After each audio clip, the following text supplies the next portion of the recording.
اعوذ باللہ من الشیطان الرجیم بسم اللہ الرحمن الرحیم ربی اشرح لی صدری ویسر لی امری واحلل عقدۃ من لسانی یفقہوا قولی۔ السلام علیکم ورحمۃ اللہ وبرکاتہ۔ آپ دیکھ رہے ہیں سائم.7 ٹی وی چینل۔ اس چینل کے ذریعے آپ قرآن پاک کا ترجمہ اور تفسیر سیکھ سکتے ہیں۔ میرے درس سے بر وقت مستفید ہونے کے لیے ابھی سبسکرائب کریں سائم.7 ٹی وی چینل۔ جزاک اللہ۔ نبی صلی اللہ علیہ وآلہ وسلم نے فرمایا، تم میں سے بہترین شخص وہ ہے جو قرآن سیکھے اور سکھائے۔ اللہ رب العزت سے دعا ہے کہ وہ اس کار خیر کو ہماری دنیا اور آخرت کی نجات اور کامیابی کا ذریعہ بنا دے، آمین۔ آج کے سبق میں آپ کو سورۃ الفاتحہ کی آیت نمبر 1 کا ترجمہ اور تفسیر پڑھاؤں گی۔ فاتحہ کہتے ہیں شروع کرنے کو۔ چونکہ قرآن مجید کا آغاز اس سورت سے ہوتا ہے، اس لیے اس کو سورۃ الفاتحہ کہا جاتا ہے۔ نماز کی قرات کا آغاز بھی اسی سورہ سے ہوتا ہے، اس لیے اس کو سورۃ الصلاۃ بھی کہا جاتا ہے۔ اس سورت کو سورۃ الشفا کا نام بھی دیا گیا ہے۔ حضرت ابو سعید رضی اللہ تعالیٰ عنہ سے روایت ہے کہ ایک آدمی کو سانپ نے ڈس لیا۔ میں نے سورۃ الفاتحہ پڑھ کر دم کیا تو زہر کا اثر زائل ہو گیا۔ نبی صلی اللہ علیہ وآلہ وسلم نے مجھ سے پوچھا کہ آپ کو کیسے معلوم ہوا کہ یہ سورہ سورۃ الشفا ہے؟ اس سورہ کو ام القرآن، ام الکتاب، سورہ کافیہ اور اساس القرآن کا نام بھی دیا گیا ہے۔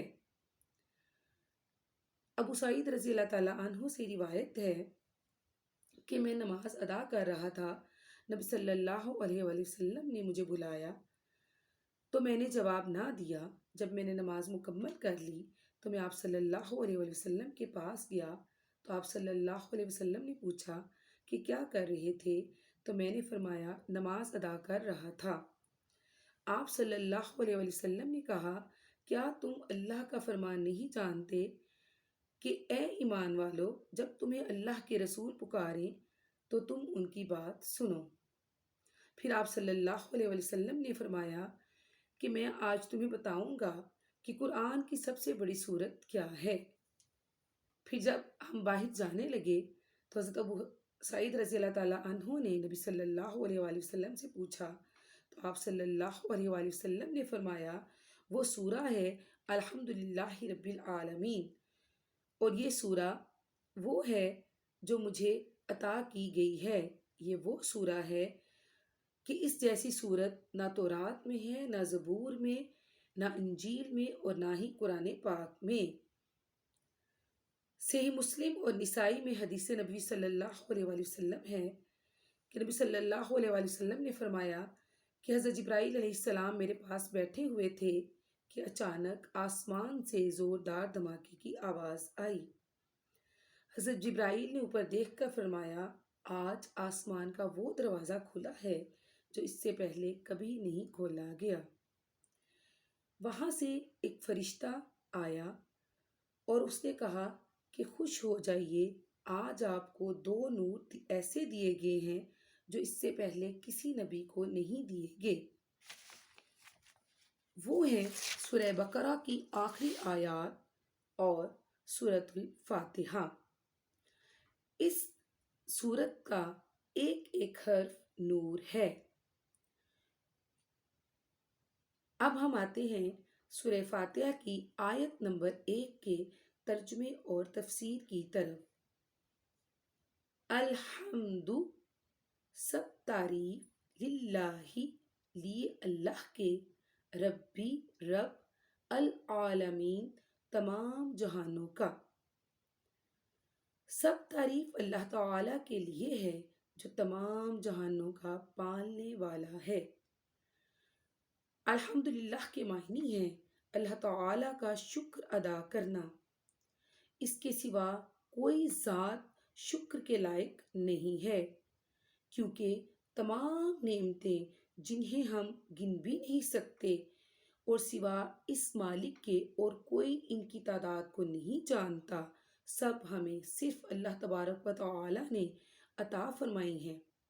پھر دنیاوی بے شمار نعمتیں اور زندگی کی تمام ضروریات ہمیں کسی حق کے بغیر اس نے ہبا کی ہیں۔ اللہ تعالیٰ کی ذات نے ہمیں طاقت عطا کی ہے، ہمت دی ہے کہ ہم اس کی عطا کردہ نعمتوں کا شکر ادا کریں، اور اس کی ہمیشہ رہنے والی نعمتیں اور اس کی تیار کردہ پاکیزہ جنت حاصل کرنے کا بھی طریقہ اس نے ہمیں سکھا دیا ہے۔ چنانچہ اللہ تعالیٰ کی ذات تمام کائنات کا خالق اور مالک ہے۔ اسی نے ہر جن و انس کو پیدا کیا ہے۔ پہاڑ، دریا، جنگل، بیابان، سمندر، ہر چیز اللہ تعالیٰ کی تخلیق کردہ ہے۔ اس نے ہمیں اتنی نعمتیں دی ہیں کہ نہ تو ہم اس کا شمار کر سکتے ہیں اور نہ ان کا پوری طرح سے شکر ادا کر سکتے ہیں۔ اسی لیے صرف اسی کی ذات ہے کہ ہم اس کا ذکر کریں، اس کی حمد بیان کریں اور اس کا شکر ادا کریں۔ نبی صلی اللہ علیہ وآلہ وسلم نے فرمایا، افضل الذکر لا الہ الا اللہ و افضل الدعاء الحمدللہ، یعنی سب سے بہترین ذکر ہے لا الہ الا اللہ، کہ کوئی معبود نہیں سوائے اللہ کے، اور افضل الدعاء الحمدللہ، یعنی جس بندے نے الحمدللہ کہہ دیا اس نے سب سے بڑی دعا مانگ لی۔ اور جب انسان الحمدللہ کہتا ہے تو اللہ تعالیٰ کی ذات بہت راضی ہوتی ہے اور اس کو اور بھی زیادہ نعمتیں ادا کرتی ہے۔ اسی طرح سے رب کہتے ہیں مالک کو، یعنی تمام کائنات کا مالک صرف اللہ تعالیٰ کی ذات ہے۔ رب کا لفظ ہم کسی اور ذات کے ساتھ استعمال نہیں کر سکتے۔ بعض علماء تو اس کو اسم اعظم بھی کہتے ہیں، یعنی رب صرف اللہ تعالیٰ کی ذات ہے، وہی ہمارا مالک ہے۔ تمام کائنات کا خالق اور مالک صرف اللہ تعالیٰ کی ذات ہے، اور اسی کے لیے رب کا لفظ ہم استعمال کر سکتے ہیں۔ الحمدللہ رب العالمین، لفظ عالمین جمع ہے عالم کی، اور عالم کا کچھ بھی واحد لفظ نہیں ہے، عالم صرف جمع کے لیے استعمال ہوتا ہے۔ آسمان کی مخلوق، خشکی اور تری کی مخلوقات سب کو عالم کہتے ہیں۔ اسی طرح ایک ایک زمانہ اور ایک ایک وقت بھی عالم کہلاتا ہے۔ حضرت ابن عباس رضی اللہ تعالیٰ عنہ اس آیت کی تفسیر میں کہتے ہیں کہ اس سے مراد تمام مخلوقات ہیں، خواہ آسمانوں کی ہوں یا زمین کی یا ان کے درمیان کی، خواہ ہمیں اس کا علم ہو یا نہ ہو۔ اسی طرح سے جنات اور انسان بھی مراد لیے گئے ہیں، لیکن جانور اس میں شامل نہیں۔ یعنی الحمدللہ رب العالمین سے مراد ہے کہ تمام تعریفیں اللہ تعالیٰ کے لیے ہیں جو تمام جہانوں کا مالک ہے۔ جہانوں سے مراد جیسے میں نے آپ کو بتایا کہ تمام تر مخلوقات، خواہ وہ زمین کے اوپر ہیں، آسمان میں ہیں یا پانی کے اندر ہیں، تمام مخلوقات اللہ تعالیٰ کی پیدا کردہ ہیں۔ چنانچہ وہی ہمارا مالک ہے، وہی ہمارا خالق ہے، اسی کی طرف ہم سب نے لوٹ کر جانا ہے۔ اس نے ہمیں اتنی نعمتیں دی ہیں کہ ہم ان کا شکر ادا نہیں کر سکتے، لیکن اس نے ہمیں شکر ادا کرنے کا طریقہ سکھا دیا ہے، اور وہ ہے الحمدللہ۔ چنانچہ ہمیں کثرت سے الحمدللہ کا ذکر کرنا چاہیے، اللہ تعالیٰ کی نعمتوں کا شکر ادا کرنا چاہیے۔ اس طرح اللہ تعالیٰ ہم سے راضی ہوتا ہے اور ہمیں اور نعمتیں عطا کرتا ہے۔